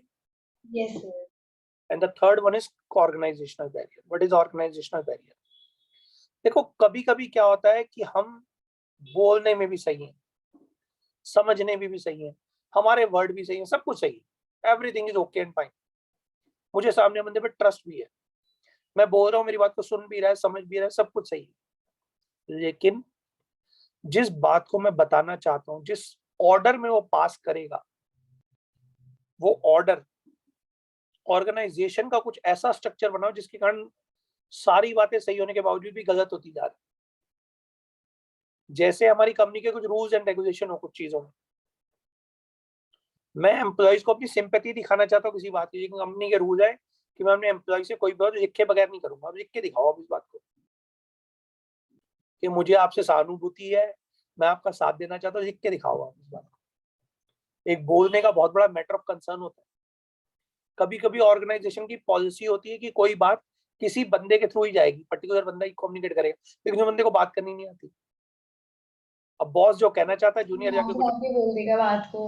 आप कह रहे हो कि उसको बोलो कि अभी अभी काम करके मेरे को देगा, अर्जेंट है। लेकिन जिसके थ्रू आपने बात पहुंचाई है वो बोलेगा कि वो बहुत गुस्सा हो रहा है, वो कह रहे हैं कि अभी अभी काम करके दो। लेकिन आपने बस बोला था कि अर्जेंट है, वो कह रहा है कि बहुत गुस्सा हो रहे हैं, वो तेरे को जॉब से निकाल देंगे, सारे काम छोड़ के पहले वो वाला काम कर। हाँ, तो ये हमारे पास किस तरीके का तो ऑर्गेनाइजेशनल कैरियर में आता है, ठीक है। ऑर्गेनाइजेशन कुछ पॉलिसीज हैं या ऑर्गेनाइजेशन फैसिलिटीज कभी कभी बहुत ज्यादा होना भी नुकसानदायी होता है, कभी कभी ऑर्गेनाइजेशन फैसिलिटीज होना कम भी नुकसानदायी होता है। यानी किसी ऑर्गेनाइजेशन में किसी फैसिलिटी का होना कमी है, किसी ऑर्गेनाइजेशन में फैसिलिटी की, जैसे कि मुझे किसी एम्प्लॉय को बुलाना है, सबको एक फोन दे दिया, सबसे बात करनी आसान होगी। लेकिन अगर किसी ऑर्गेनाइजेशन में ऐसा नहीं है तो मुझे हर काम के लिए खुद ही भागना पड़ रहा है, किसी एम्प्लॉय को भगाना पड़ रहा है, जाके उसको ढूंढ के जाना पड़ता है। अभी अगर ये फोन होता तो कितने आराम से काम हो जाता। इसलिए कई कंपनी अपनी ऑर्गेनाइजेशन में वर्कर के लिए कुछ कंप्लेंट बॉक्स बना देते हैं ताकि अपनी बात को करके रख सके। लेकिन एम्प्लॉय अपनी प्रॉब्लम किसी ऑर्गेनाइजेशन में ऐसे हैं जो कह ही नहीं पा रहे, वो अपने बॉस से बात करते नहीं है। और कई बार ऐसे स्कूल देखे हुए मैंने जहां पर कि प्रिंसिपल से बात करने की बड़ी तगड़ी परमिशन की जरूरत पड़ती है, बच्चे प्रिंसिपल से कभी कोई बात ही नहीं कह रहा, तो बच्चे अपनी प्रॉब्लम को रख नहीं पा रहे, तो बच्चे बेचारे सारे परेशान किसी टीचर से। So that is organizational career. And जी क्या? तो जैसे अगर जैसे एचआर का जो हेड है, अब जो एचआर का हेड है उसने क्या किया, एक ईमेल भेज दी उसके डिपार्टमेंट में जितने भी लोग हैं उन सबको। तो लेकिन सर कुछ एक दो एम्प्लॉय ऐसे हैं जिनको ऑलरेडी बहुत पहले ना बहुत सारी ईमेल आ रखी थी, तो उन्होंने स्किप कर दी, मतलब उनसे उन्होंने देखी नहीं, वो उनकी आंखों से निकल गई। तो सर हम उसको कैसा कम्युनिकेशन बैरियर बोलेंगे? बेटा ये हमारा इसी तरह का बैरियर है जिसके अंदर हमारे पास जो हमारे पास है ऑर्गेनाइजेशन फैसिलिटीज बहुत सारी हो गई या ऑर्गेनाइजेशन फैसिलिटी। ऑर्गेनाइजेशन। अब ये फैसिलिटीज हमारी सब इसी तरह के अंदर आएंगी। अच्छा, मैं ओके सर। ठीक है, the organization does not have provided मतलब सेपरेट एंटिटी कि you will be receiving this message. जैसे अब मानो मैं आपको कोई मटेरियल प्रोवाइड कर, अब अगर मैं चाहता तो सारी सारी चीजें आपको अलग अलग तरीकों से भी दे सकता था, लेकिन मुझे लगता है कि बच्चों को लास्ट टाइम पे सारी सारी चीजों को अलग अलग चैप्टर की अलग अलग चीजें मिल जाए, इसलिए मैं सारी सारी चीजें सिंक्रोनाइज पैटर्न पे बॉक्स बना रहा हूं, ठीक है, कि वे तुम्हें इस चैप्टर को पढ़ना है तो वहीं से जाके देख लो, तुम्हारे पास मटेरियल सारा वहीं पे मिल जाएगा। तुम्हें एमसीक्यू चाहिए तो एमसीक्यू। अब इसका एक फायदा भी है, नुकसान भी है। फायदा ये कि सारी चीजें एक साथ पड़ी हुई हैं, लेकिन नुकसान भी है। मैं बच्चों को ये नहीं कह सकता भाई तूने कब देखा, आप ये कह सकते हो मेरा कंप्यूटर नहीं चल रहा था, मेरा लैपटॉप नहीं चल रहा था, प्रॉब्लम इज अगेन देयर। तो facilities sometimes create some problem, sometimes facilities create some benefits to the society or the organization. So that is a personal organizational barrier। यानी कि ऑर्गेनाइजेशन की पॉलिसी कुछ ऐसी है जिसको फॉलो करना जरूरी होता है, जिस ऑर्गेनाइजेशन पॉलिसी के कारण हमारा कम्युनिकेशन डिले हो जाता है। ओके, एक एक करके सबको देख लेते हैं। देखो कभी कभी ऑर्गेनाइजेशन का स्ट्रक्चर बहुत ज्यादा कॉम्प्लेक्स होता है। जैसे देखो फंक्शनल स्ट्रक्चर तो बहुत सिंपल होता है, एक बॉस है, जूनियर है, सब एक ही स्ट्रक्चर में चल रही है। लेकिन डिविजनल स्ट्रक्चर में हमारी कॉम्प्लिकेशन होती है बहुत ज्यादा, है ना, क्योंकि 2-2 3-3 ऑर्गेनाइजेशन होगी। कोई बहुत दूसरी जगह आके बोले भाई मैं तो उसी लेवल का बॉस, अब बेचारा उसको खुद ही नहीं पता कि उसको कौन से बॉस की बात माननी है, कौन से बात की नहीं सुननी है। ठीक है, तो complexity in organizational structure. If the organizational structure is complex, having a large number of managerial levels, communication gets delayed and distorted as number of filtering points as more. ठीक है, filtering points हमारे बहुत ज्यादा है, यानी कि बातें बहुत जगहों से बहुत लेवल पे होती हुई जा रही है, तो बातों का मीनिंग ही पलट जाता है। Getting my point? Yes, sir. So that is the complexity in organizational structure when filtering points are more and the delay and the distortion is there. Distortion means बात का मीनिंग ही बदल के नीचे आते रहते हैं। Sometimes status of the superior may create psychological barrier. Psychological distance between them. मान company का स्टेटस बहुत ज्यादा है, जैसे मैंने आपको बताया था कि एक एम्प्लॉय कंपनी में जाता है, वो काम करने के लिए गया, लेकिन उसको कहा गया you are a manager in this organization, वो तो हवा में चढ़ गया कि मेरा नाम क्या है, मेरा नाम क्या है, मैनेजर, मैं इस कंपनी में मैनेजर हूँ। अब जैसे ही वर्ड मैनेजर आ गया तो किसी और भी सुनता ही नहीं, ये सोचकर कि मेरे से ऊपर तो कोई है ही नहीं। तो अब क्या आ गया, कम्युनिकेशन में बैरियर आया नहीं आया, उसकी बात वो सुनने को तैयार ही नहीं किसी और की, क्योंकि उसमें स्टेटस आ गया, स्टेटस सिंबल आ गया, मेरी बात कोई क्यों नहीं सुन रहा, जबकि हमने तो सिर्फ इसलिए कहा था ताकि तो किसी बंदे से जाके बात करे तो उससे पता लगे कि कोई अच्छा खासा लेवल का बंदा मुझसे बात करने आया है, तो उस ऑर्डर को ध्यान से सुन लेगा। लेकिन वो हमने एम्प्लॉय के ऊपर ही झाड़ने पड़ा अपनी बातों को, तो that is a problem. That means status of the superior may create psychological distance between them, between him and his subordinates. A status conscious manager may not allow his subordinates to express their feeling freely. एक boss है जो status को बहुत ज्यादा अपना ध्यान देता है, तेरी हिम्मत कैसे हुई मेरे सामने बात करने की। अब ना अगर हमने उसको मैनेजर का नाम दिया होता, ना उसके दिमाग में ऐसी कोई फीलिंग आती। समझ रहे हो मेरी बात? Anjali, Vamshi, clear? Yes, sir. RS. Then आता है organizational policy. If the organizational policy is not supportive to free flow of communication, यानी ऑर्गेनाइजेशन में पॉलिसी बनी हुई है कि कोई भी बॉस अपने जूनियर से बगैर लिखे बात नहीं करेगा। अब पॉलिसी है कंपनी की तो फॉलो तो करनी पड़ेगी। You can not communicate with your employees directly, you have to say everything to your junior level, then he will communicate the message to the employees. अब कंपनी की अगर ऐसी पॉलिसी है तो करा क्या जाए, कुछ कर तो सकते नहीं है, और इससे क्या हुआ, कम्युनिकेशन में प्रॉब्लम्स आ रही। समझ रहे हो मेरी बात? Yes, sir. Then policy is not supportive to the free flow of communication. It may hamper effectiveness of the communication. For example, in an organization with highly centralized pattern means everything will go through the, और कभी कभी ऐसा भी तो हो सकता है कि भाई अगर मानो आपको कोई भी काम करना है तो पहले आपको अपने बॉस से परमिशन लेनी जरूरी है। अपने बॉस से परमिशन लेनी बहुत ज्यादा जरूरी है, उसके बिना आप काम नहीं कर सकते। तो क्या होगा, बैरियर आ जाएंगे। आपको पहले परमिशन लिए बिना अगर आपने काम कर दिया तो आपकी वाट अटक गई, तो आपको क्या करना पड़ेगा, हर बात को अपने बॉस को जाके बताना पड़ेगा। That is a major problem. So this becomes your organizational policy. Then there is your organizational facility. अब ये जो फैसिलिटी में जो वर्ड लिखे होंगे इसको आपको याद करना पड़ेगा। Organizational facilities like frequent meetings. किसी किसी कंपनी में क्या होता है, फ्रीक्वेंट मीटिंग्स होती है बहुत ज्यादा, और किसी किसी ऑर्गेनाइजेशन में बिल्कुल भी मीटिंग नहीं होती। और फ्रीक्वेंट मीटिंग होने के फायदे भी हैं, नुकसान भी है। फ्रीक्वेंट मीटिंग होने के बहुत ज्यादा फायदे ये हैं कि एम्प्लॉय अपनी बात को रख पाते हैं, और फ्रीक्वेंट मीटिंग होने का ये है कभी कभी मीटिंग इतनी ज्यादा हो जाती है कि काम ही नहीं हो पाता, टाइम वेस्ट हो गया। फ्रीक्वेंट मीटिंग, सजेशन बॉक्स रखा हुआ हमने, कंप्लेंट बॉक्स रखा हुआ है, सोशल एंड कल्चरल गैदरिंग होती है कई जगहों पर। अभी कई बार अच्छी भी होती है, कई बार बुरी भी होती है, और ट्रांसपेरेंसी इन ऑपरेशन है कई बार ऑर्गेनाइजेशन में। तो ये ऑर्गेनाइजेशन में कई सारी फैसिलिटीज है। किसी ऑर्गेनाइजेशन जब भी फैसिलिटीज अवेलेबल होती है तो बहुत अच्छा होता है, लेकिन कई ऑर्गेनाइजेशन में ये फैसिलिटीज क्या होती है, मिस हो जाती है, और जहां ये मिस हो जाती है वहां पर क्या आती है, प्रॉब्लम आती है। will encourage free flow of communication, but lack of these facilities may create communication problems, right? अगर एम्प्लॉइज को अपनी बात को रखने का मौका मिल रहा है तो ठीक है, अच्छी बात है।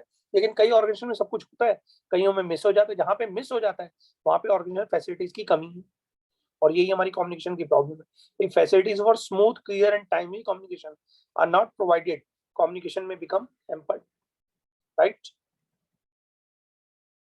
Yes, sir. Comes the last barrier of the topic, personal barrier. This personal barrier is a totally separate barrier, but we cannot express it as a separate barrier, because when you learn all the barriers, then you will get confused. ये आपको वही लगेंगे जो हम ऊपर पढ़ चुके हैं। जैसे पर्सनल बैरियर में मेरे अपने सब बातें सही हैं, मेरे खुद में ही कमी है। सब लोग सही हैं, सिर्फ मैं ही गलत हूँ, मेरे ही सॉर्ट गलत। कुछ लोग जैसे देशभक्त कुछ ज्यादा ही बन जाते हैं, हमेशा दूसरों के बारे में गलत ही सोचते रहते हैं। होता है ना कई बार, तो देशभक्ति दिखाते रहते हैं। ठीक है, अब हमारे होता है, काफी लोग होते हैं कि मैं सिर्फ हिंदू के साथ ही काम करूंगा या मुस्लिम के साथ ही काम करूंगा, तो इसके पीछे भी काफी लड़ाई हो जाती है। पर्सनल बैरियर है उसका। पर्सनल बैरियर कोई कोतड़ा कर सकता है, उसमें ऑर्गेनाइजेशन क्या करेगी और साइकोलॉजिकल बैरियर क्या करेगा वो नहीं जानना चाहता भाई। तो ऐसे ही हमारे जो मेरे सब मैंने आपको दिखाया था, मेरे बहुत सारे ग्रुप्स हैं। ठीक है, एक मिनट जरा बेटा वेट करो। हेलो,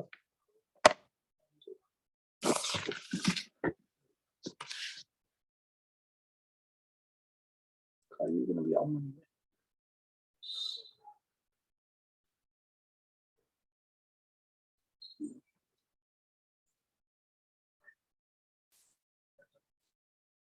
नहीं, क्लास से बच्चों को पढ़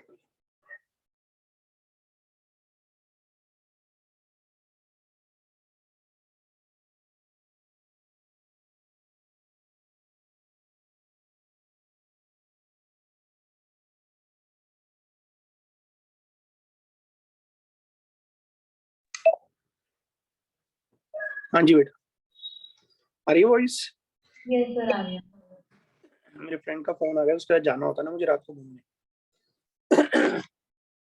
तो सुनो, नेक्स्ट आता है हमारे पास personal barrier. This personal barrier is totally personal to a particular person. अब ये पर्टिकुलर पर्सन या पर्टिकुलर एम्प्लॉय, पर्टिकुलर बॉस कुछ भी हो सकता है। जैसे फॉर एग्जांपल, एक बॉस है, उसके दिमाग में बैठा हुआ कहीं मैंने अपने एम्प्लॉयज को काम दे दिया, कल को उसने बेटर कर दिया तो मेरे से जो ऊपर हुआ बॉस है उसकी नजरों में वो तो चढ़ जाएगा, उसकी नजरों में वो तो चढ़ जाएगा, तो मुझे तो बहुत बड़ी दिक्कत हो जाएगी। तो इस चक्कर में वो कोई भी बात अपने एम्प्लॉय को ट्रांसफर करने को जल्दी तैयार नहीं, या किसी अच्छे लेवल का काम उनको देने को तैयार, क्योंकि उसके दिमाग में क्या है, fear to challenge the authority. कहीं कल कोई एम्प्लॉय मेरे सर पे ही चढ़ के ना बैठ जाए, कल कोई मेरे से अच्छा काम कर दिया तो मेरी तो बेइज्जती हो जाएगी।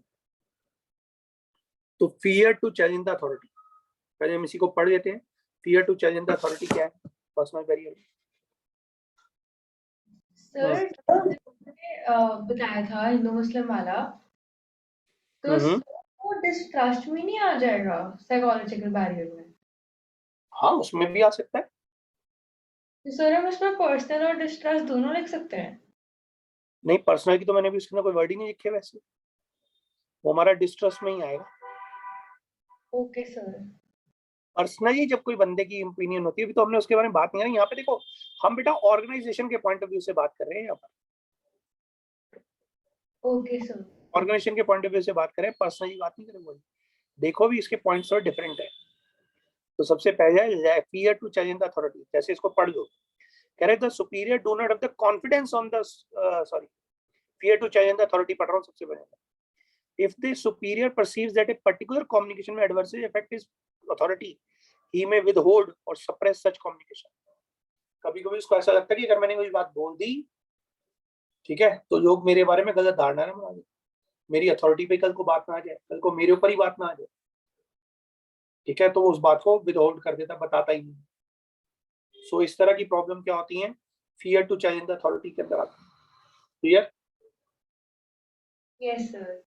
नेक्स्ट आता है lack of confidence of the superior on his subordinate. Superior को अपने सबऑर्डिनेट पे कॉन्फिडेंस ही नहीं है। उसको ऐसा लगता है कि मेरे एम्प्लॉयज के अंदर कैलिबर ही नहीं, कोई काम कर सके, तो उनको काम देने से डरता है या काम देना ही नहीं चाहता।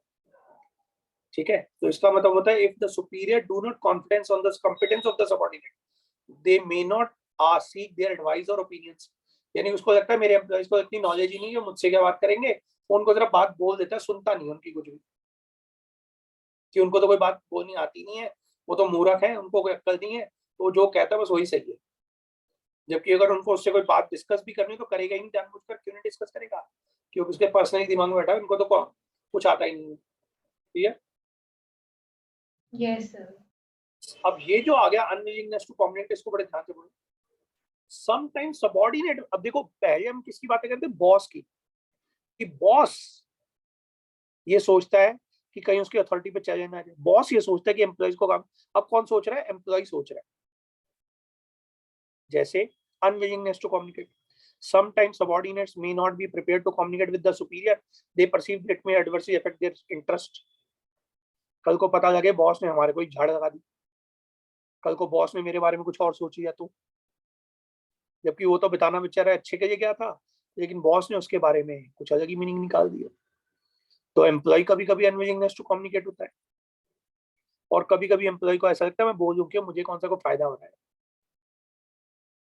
ठीक है, lack of proper incentive, there is no proper incentive in the organization, right. Yes यानी कि सर। इसको अब ये बहुत सारे बैरियर हो गए, 5 4 9 6 15 और 4 19 बैरियर है। आपको 19 बैरियर में हर बैरियर को ढूंढना एक बहुत बड़ी ट्रबल वाली बात है। समझ रहे हो मेरी बात? मैंने आपको सारे बता तो दिया, ये जब केस स्टडी करोगे तब जाके समझ में आएगा कब क्या। निकालो जरा case study,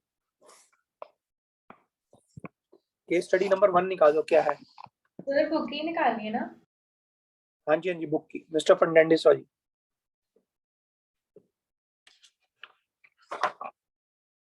grep vine communication किसके कहते हैं हम? ग्रेप वाइन कम्युनिकेशन हम पहले बताओ किसको कहते हैं? इसका दूसरा नाम होता है ग्रेप वाइन कम्युनिकेशन, पता है? No sir. Grapevine communication. हाँ दिव्यांशी, इसके बेस पे आप 80/80 सोच रहे हो? इतना सिंपल सा वर्ड है तो 50 बार यूज हुआ होगा। इनफॉर्मल कम्युनिकेशन का दूसरा नाम होता है ग्रेप वाइन कम्युनिकेशन। ठीक है। अच्छा, इसकी चारों की स्टोरीज आती हैं आपको, जो मैंने बैरियर्स पढ़ाए हैं अभी आपको? सर एक है साइकोलॉजिकल बैरियर्स की। क्या है?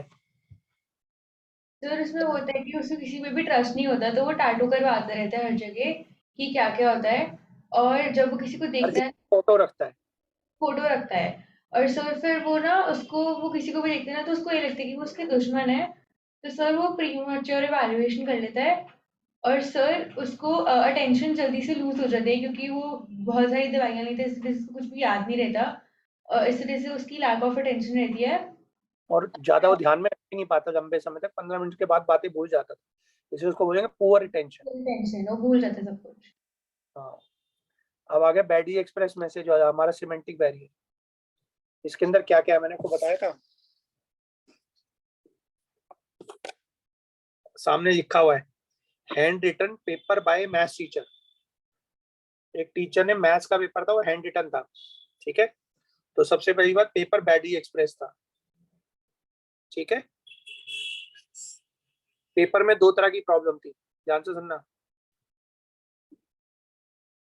पेपर में 2 तरह की प्रॉब्लम थी। नंबर 1, पेपर बहुत टेक्निकल था, और पेपर में अलग अलग सिंबल थे जिनके अलग अलग मीनिंग थे। ठीक है। Yes sir. बच्चों को अजम्पशन, बच्चों ने पेपर में फॉल्ट करा, बच्चों ने पेपर में क्या करा, फॉल्ट करा, और पेपर में क्या होगा, अनक्वालिफाइड होगा। वैसे अनक्लैरिफाइड है वर्ड, बट मैंने अनक्वालिफाइड लिखा हुआ है। ठीक है। ओके। नंबर 5, ये असल में अनक्लैरिफाइड अजम्पशन है, ध्यान रखना। अनक्वालिफाइड हो गए, अब वो घर पहुंचे, घर पे उनकी बॉडी लैंग्वेज को देखते ही पता गया बच्चा तो गया। समझ गए? Yes sir. एक पेपर टीचर ने हाथ से लिखा हुआ था, पेपर में 2 प्रॉब्लम थी। क्या 2 प्रॉब्लम थी? सिंबल थे जिनके अलग अलग मीनिंग थे, और पेपर बहुत ज्यादा टेक्निकल था। ठीक है। सिंबल थे जिनके बहुत सारे मीनिंग थे, बच्चों को समझ में नहीं आया, पेपर बहुत ज्यादा टेक्निकल था। बच्चों ने पेपर में फॉल्ट करा और फेल हो गए, अनक्वालिफाइड हो गए। घर पे जाते उनकी बॉडी लैंग्वेज को देखते ही पता लग गया बच्चा तो आज गया। समझ आ गई बात? Okay sir. तो सुना दो यार एक बार स्टोरी। सर एक मैथ्स की टीचर थी, उसने पेपर लिखा, तो जब उसने पेपर लिखा तो वो काफी ना बैडली एक्सप्रेस तरीके से लिखा। हैंड रिटन था पेपर, ये ध्यान रखना। सर उसमें काफी सारे सिंबल्स वगैरह थे, जिस वजह से वो बहुत टेक्निकल लग रहा था बच्चों को, और उसमें इस वजह से बच्चों ने फॉल्ट कर दी और उनका पेपर जो था वो अनक्लैरिफाइड हो गया, क्वालिफाइड हो गए। अनक्वालिफाइड हो गया। और फिर जब वो घर गया तो उसकी बॉडी लैंग्वेज को देखकर पता चल गया कि बच्चा तो पेपर में गया। ठीक है, अब नेक्स्ट है हमारा ऑर्गेनाइजेशनल बैरियर। ऑर्गेनाइजेशनल बैरियर में जो मैंने आपको स्टोरी बताई थी अक्षरधाम टेम्पल की बताई थी।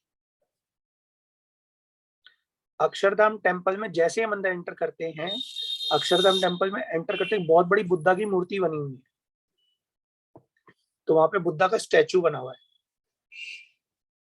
ठीक है, क्लियर। बुद्धा का बहुत बड़ा स्टैचू बना हुआ है, स्टैचू से स्टेटस याद करें। Okay sir. अब ये देखने में वर्ड स्टैचू आ जाएंगे सारे, बस ई की बजाय ऐसे लिखा हुआ है। अब वहां पे अंदर घुसते ही वहां की ऑर्गेनाइजेशन की पॉलिसी है कि आप कोई भी लैपटॉप, प्रोजेक्टर, मोबाइल वगैरह अंदर नहीं लेके जा सकते या बंद करना पड़ेगा। ठीक है, क्लियर। या ऑर्गेनाइजेशन की पॉलिसी है कि वहां पे जाकर टिकट देनी पड़ती है। ठीक है, क्लियर। Yes sir. ऑर्गेनाइजेशन की वहां की पॉलिसी है कि आपको टिकट देनी पड़ेगी। सिर्फ वही एक ऐसा मंदिर है जिसमें अंदर एंटर करने के लिए टिकट देनी पड़ती है, पता आपको? नहीं सर, ये नहीं पता। वहां पे रूल्स एंड रेगुलेशन बहुत सारे हैं कि आप कैमरा अंदर नहीं लेके जा सकते, मोबाइल अंदर नहीं लेके जा सकते, वहां के रूल्स एंड रेगुलेशन। ठीक है, फिर वहां पर जब आप अंदर एंटर करते हो, बहुत ही बड़ा स्ट्रक्चर है, बहुत ही बड़ा स्ट्रक्चर, तकरीबन 1 किलोमीटर में फैला हुआ है वो मंदिर, जो हमारा अक्षरधाम मंदिर है। कभी गया हुआ आप? सर मैं बहुत छोटी थी जब मैं गई थी, पर बहुत फोटोज बड़ा में मंदिर है तो बेटा। हाँ, तो कहने होता है ऑर्गेनाइजेशन का स्ट्रक्चर बहुत ज्यादा कॉम्प्लेक्स है। ठीक है, लेकिन वहाँ पे फैसिलिटीज बहुत सारी हैं। वही एक ऐसा टेम्पल है जहाँ पे कि आपको झील भी मिल जाएगी, मंदिर भी मिल जाएगा, वहाँ पे खाने पीने के स्टॉल भी अंदर सब कुछ है, और साथ में वहाँ पे मूवी भी चलती है, भी होता है। हॉल भी है वहाँ पर है, फाउंडेशन शो भी होता है ना वहाँ पे, फाउंटेन। फाउंडेशन शो, हाँ बिल्कुल सब कुछ होता है। तो यानी कहने का मतलब है उसमें फैसिलिटीज बहुत सारी है। क्लियर। तो आपने इसी ऑर्डर में इसको याद करना है। सबसे पहले वहाँ का स्टैचू है, अंदर एंटर करते ही वहाँ की पॉलिसी है, टिकट देनी पड़ती है, रूल्स एंड रेगुलेशन है, कैमरा वगैरह बंद करना पड़ता है, मोबाइल बंद करना पड़ता है। वहाँ पे स्ट्रक्चर बहुत बड़ा है और वहाँ पे फैसिलिटीज बहुत सारी। ठीक है, यस। डन। अब आगे हमारा पर्सनल वेरिएंस में बॉस और जूनियर को ही सोचना है। एक बॉस बहुत ज्यादा बीमार है, एक बॉस बहुत ज्यादा बीमार है, boss gets ill, still comes to office. फिर भी ऑफिस आ रहा है, क्यों आ रहा है? पहली बात, उसको अपने एम्प्लॉय पे कॉन्फिडेंस ही नहीं है। नहीं, पहली बात है कि वो बोल नहीं पा रहा, अनविलिंगनेस टू कम्युनिकेट, बोल नहीं पा रहा बेचारा, इतनी बड़ी हालत खराब है, फिर भी ऑफिस आ रहा है, क्यों आ रहा है? एक तो बोल नहीं सकता, नंबर 2 उसको अपने एम्प्लॉयज पे कॉन्फिडेंस नहीं है। ठीक है, उसको अपने एम्प्लॉयज पे कॉन्फिडेंस नहीं है कि कुछ कर भी पाएंगे। तीसरा है, उसको डर बैठा हुआ मन के अंदर, कहीं एम्प्लॉयज ने, किसी ने मेरे पीछे से कुछ बेटर कर दिया तो मेरी तो अथॉरिटी गई। ठीक है, और एम्प्लॉय भी उससे ज्यादा बात नहीं करते, कहते बुड्ढा आता रहता है, क्या करें। क्यों? क्योंकि उनको कोई इंसेंटिव नहीं मिलता, कहते हम क्या करें, हमें कर रहा था कभी। ठीक है, और वो भी अपनी बात उसको नहीं बताते कभी भी, क्यों? Lack of proper incentive. Clear. Yes sir. क्योंकि जब बॉस को उनके ऊपर विश्वास ही नहीं है तो एम्प्लॉय क्यों कुछ काम करेगा। डन, हो गए यस। सारे क्लियर। चलो अब आप आ जाओ केस स्टडीज में अपनी बुक की। चले, यस सर।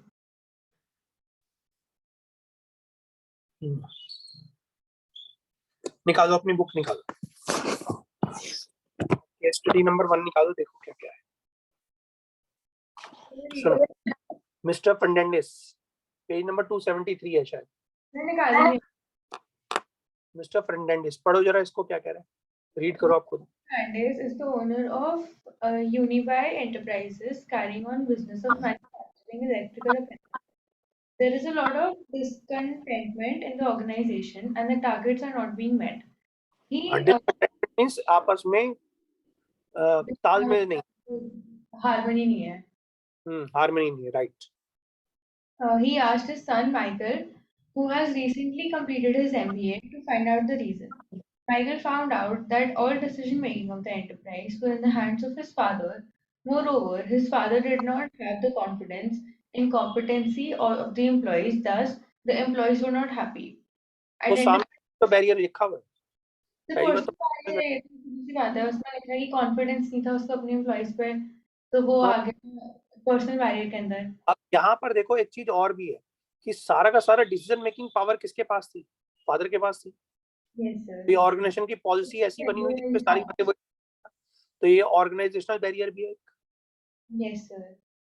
ठीक है, ऑर्गेनाइजेशन बैरियर क्यों? क्योंकि सारे डिसीजन उसके फादर लेंगे। ये हमारा एक बहुत बड़ा प्रॉब्लम था, राइट। इसके बाद आ जाओ क्वेश्चन नंबर 4 पे। नीरज, इस पर्सन पढ़ो। Neeraj, a sales representative of Omida Limited, has changed 7 jobs in the last 1 year.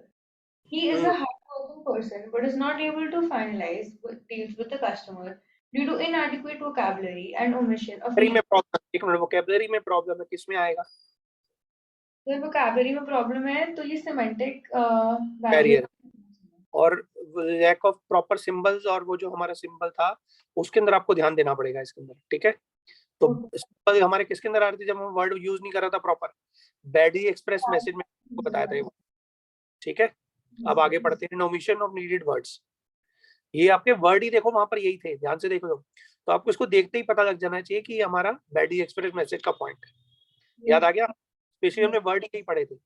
Sometimes he uses wrong words because of intended meaning is not conveyed. All this created a misunderstanding between him and his client. उसके employees में और उसमें क्या आ रहा है? Barrier में problem आ रही है, ठीक है। तो अब देखो, identify the communication barrier discussed above. तो सिमेंटिक बैरियर है और उसमें कौन सा है? Badly express message. अब इसकी कैटेगरी कौन सी है बैरियर की?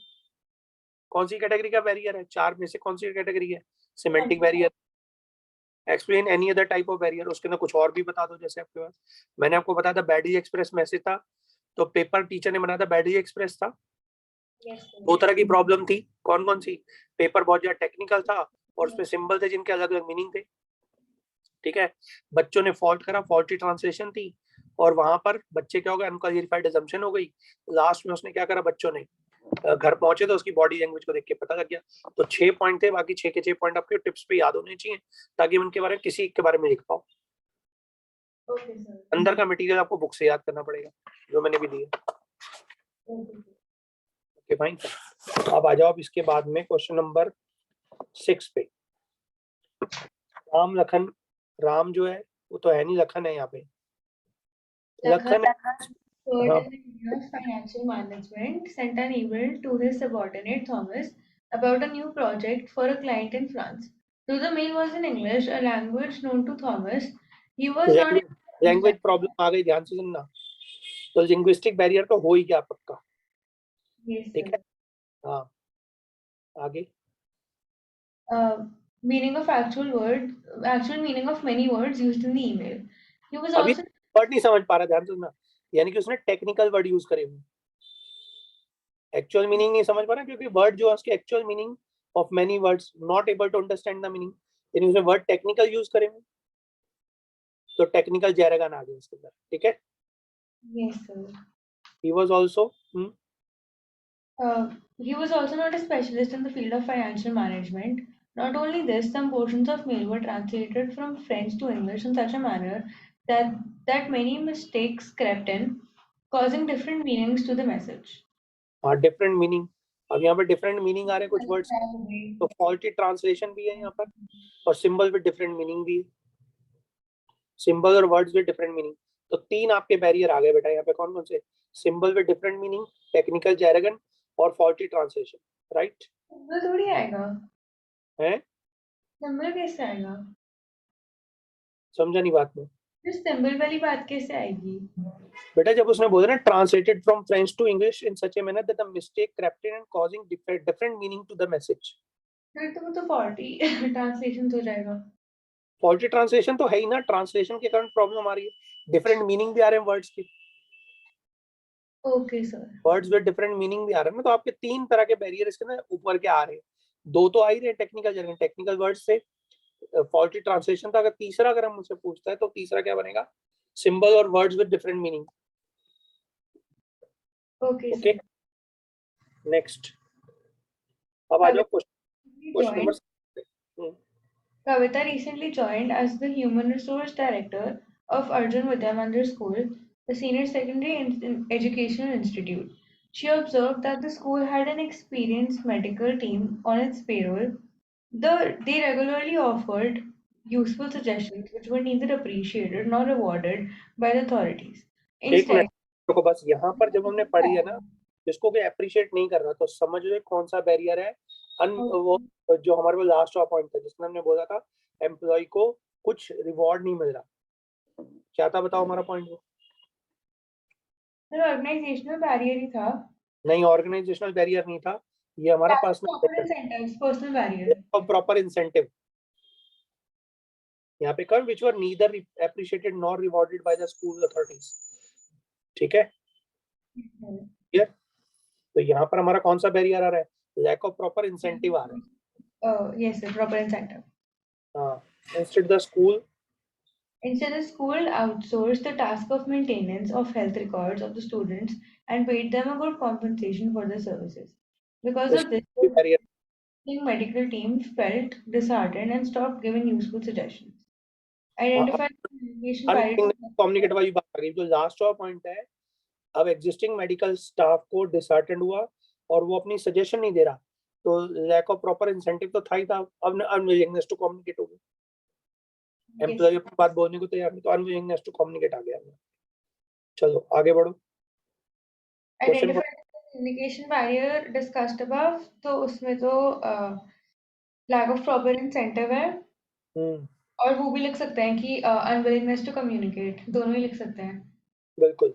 और और यहाँ पे द कैटेगरी तो पर्सनल बैरियर की हो गई।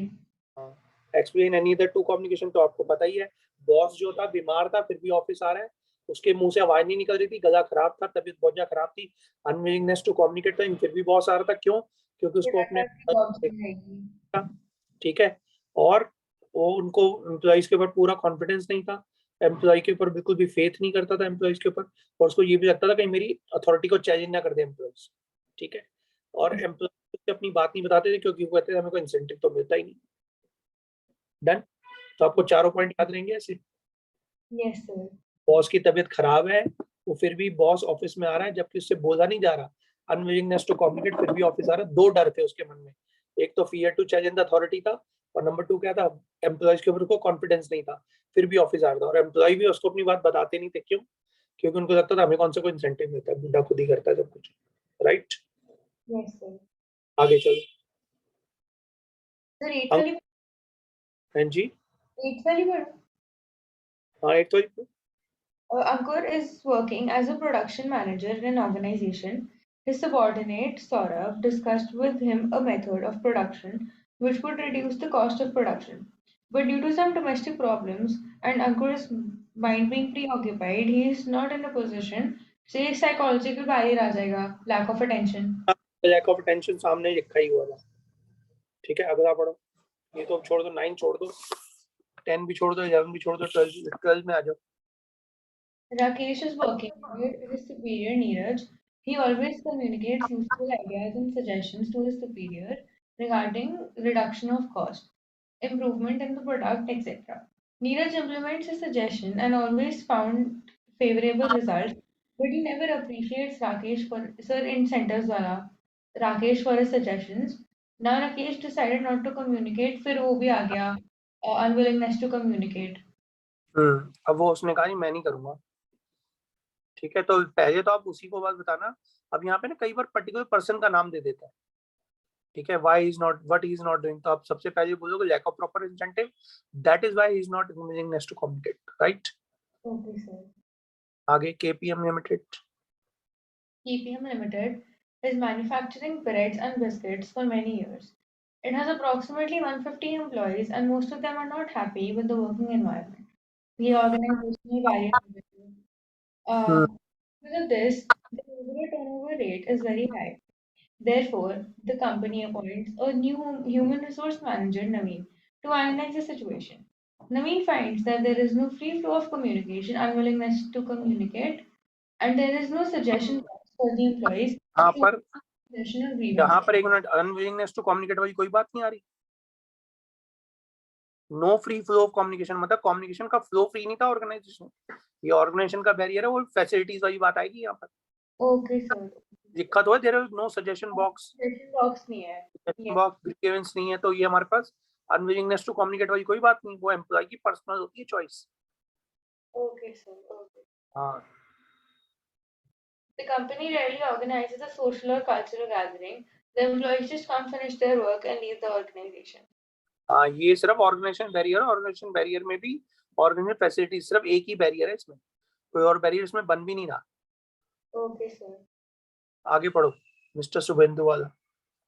Mr. Subhendu Bose is the owner of Big Mac Enterprises, carrying on the business of manufacturing various kinds of business. There was a lot of discontentment in the organization, and the targets were not being met. He asked his son Naval, who had recently completed his MBA, to find out the reason. Naval found uh, that all decision making of the enterprise were in hands of his father. His father did not believe in his employees. As a result, both the employer and employees were not able to understand each other's message in the same sense. Thus, the employees were not happy and the targets were not met. तो उससे पहले तो वो हो जाएगा कि वो जो फादर है वो बिलीव नहीं करता था, तो डिस्ट्रस्ट अमंग्स दी डिस्ट्रस्ट नहीं, lack of confidence on superior of subordinates. हाँ, हो और गया। ऊपर बताइए, जो हमारे पास ऑर्गेनाइजेशन की पॉलिसी है कि सारे डिसीजन उसका फादर ही लेगा।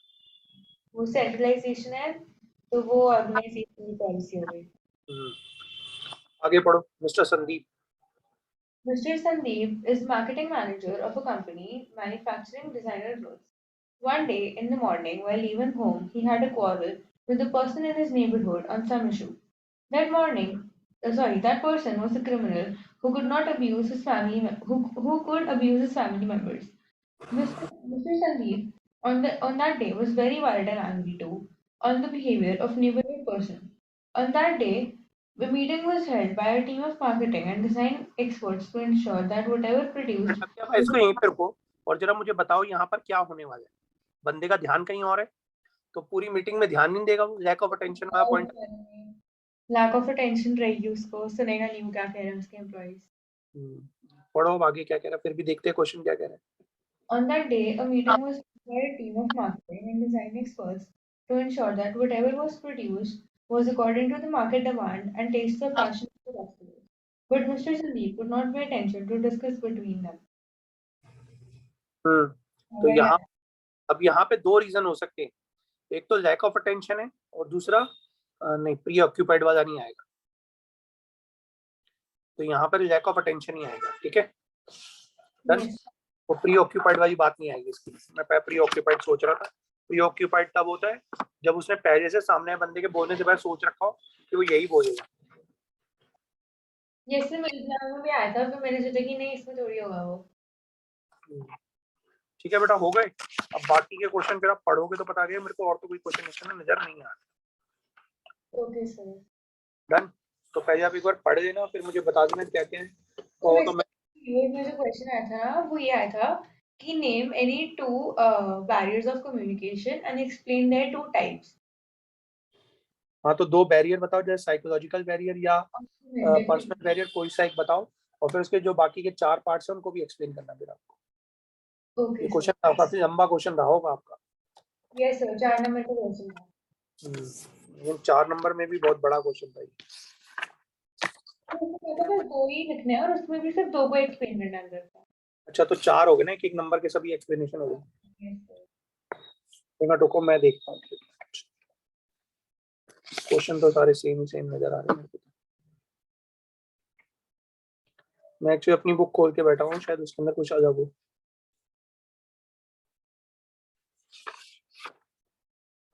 नहीं, यही सेम ही क्वेश्चन है, उसके अंदर भी कोई नया क्वेश्चन नहीं है बैरियर से रिलेटेड। ये सेम ही क्वेश्चन है बेटा, बैरियर से कोई और अलग क्वेश्चन। Okay sir. ठीक है, फिर भी आप देख लेना, क्योंकि अब मैंने आपको पेपर जो दे रखे हैं ना, एक बार सारे पेपरों को पढ़ लो और जितना हो सके डेफिनेशन याद कर लो। अंदर का मटेरियल याद होना चाहिए। ध्यान रखना आपको लैंग्वेज लिखते हुए। मैं मम्मी को सुनाती जा रही हूँ।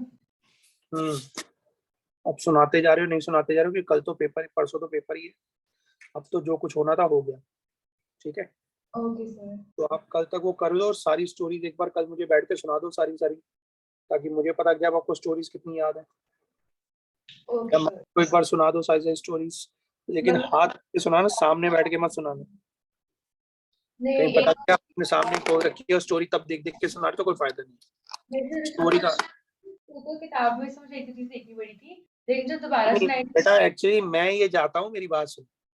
जैसे ही मैंने आपसे पूछा मैनेजमेंट के अंदर, जैसे मानो अगर मैं क्वेश्चन आपसे पूछता हूँ, ठीक है, तो मैनेजमेंट है आर्ट, साइंस और प्रोफेशन। जैसे मैंने प्रोफेशन बोला तो स्टोरी आपके दिमाग में क्या आती है बताओ? Library, library. तो जैसे ही आपको इस तरीके से याद होना चाहिए। जैसे मैंने पूछा प्लानिंग के फीचर्स क्या है, ब्रशिंग, हाँ, तो ये आपको ऐसे स्टोरी याद होनी चाहिए। ठीक है, जैसे हम मानो मैं कम्युनिकेशन के बैरियर के बारे में पूछता हूँ, तो मैंने पूछा भाई बताओ भाई साइकोलॉजिकल बैरियर, तो आपके दिमाग में गजनी। ठीक है, जैसे ही मैंने पूछा साइकोलॉजी, इसके अंदर हमारा पर्सनल बैरियर कौन सा है, तो आपको अगर boss gets ill still coming to office, unwillingness to communicate है, फिर भी ऑफिसर है, उसके दिमाग में दो डर है कि मेरी चैलेंज अथॉरिटी ना कर दें, और नंबर टू उसको अपने एम्प्लॉयज पे कॉन्फिडेंस नहीं है, और एम्प्लॉय भी उससे ढंग से बात नहीं करते, अपनी बात नहीं बताते, because they feel that they are not getting proper incentive. जैसे ही मैंने आपसे पूछा बताओ भाई हमारा सिमेंटिक बैरियर क्या, आपको मैथ्स का पेपर था जो बहुत ज्यादा टीचर ने बनाया, बैडी एक्सप्रेस था। पेपर में दो तरह की प्रॉब्लम थी, पेपर बहुत ज्यादा टेक्निकल था, सिंबल अलग अलग थे, बच्चों ने फॉल्ट करा और अनक्वालिफाइड हो गए, और बच्चे वहां पे जाके पेपर में पेपर ढंग से नहीं कर पाए, तो उनकी बॉडी लैंग्वेज को देखते ही पता लग गया कि पेपर ढंग से नहीं हुआ होगा। बॉडी लैंग्वेज और गेस्चर डिकोडिंग जब हमने करी तो पता लगा बच्चा तो गया। जैसे हमने आपसे बात पूछी ऑर्गेनाइजेशन बैरियर की, तो वहाँ पे एक स्टैचू लगा हुआ है अक्षरधाम के अंदर, वहाँ की पॉलिसी है, टिकट देनी पड़ती है, रूल्स एंड रेगुलेशन बहुत ज्यादा टाइट है, रूल्स एंड रेगुलेशन को देख के हमें करना पड़ता है, हमें कैमरा वगैरह सब छोड़ के जाना पड़ता है, लेकिन स्ट्रक्चर बहुत बड़ा है, और स्ट्रक्चर बहुत बड़ा होने के साथ वहाँ पे फैसिलिटीज भी बहुत सारी है। हो गए चारों चारों पॉइंट। इतनी देर में देखो आपको कोई टीचर कोई बंदा नहीं सुना सकता आपको 19 के 19 पॉइंट, जितनी जल्दी मैंने भी बोले। और बस आपको यही याद होने चाहिए, अगर आपको इतनी जल्दी जल्दी याद होंगे तब तो आप पेपर में सब कुछ कराओगे, लेकिन अब अंदर का मटेरियल आपको कितना याद है ये आपके ऊपर इन डेफिनेशन से रटोगे। अब यहाँ पे अगर आप आओगे तो इसके अंदर सारे बैरियर्स वगैरह सब लिखे हुए, यहाँ पर देखो सारे बैरियर्स के बारे में यहाँ पे भी लिखा होगा, तो अब यहाँ से एक बार पढ़ोगे तो यहाँ पे आपको सब कुछ नजर आएगा कि कौन कौन सी चीजें कहाँ कहाँ पर है।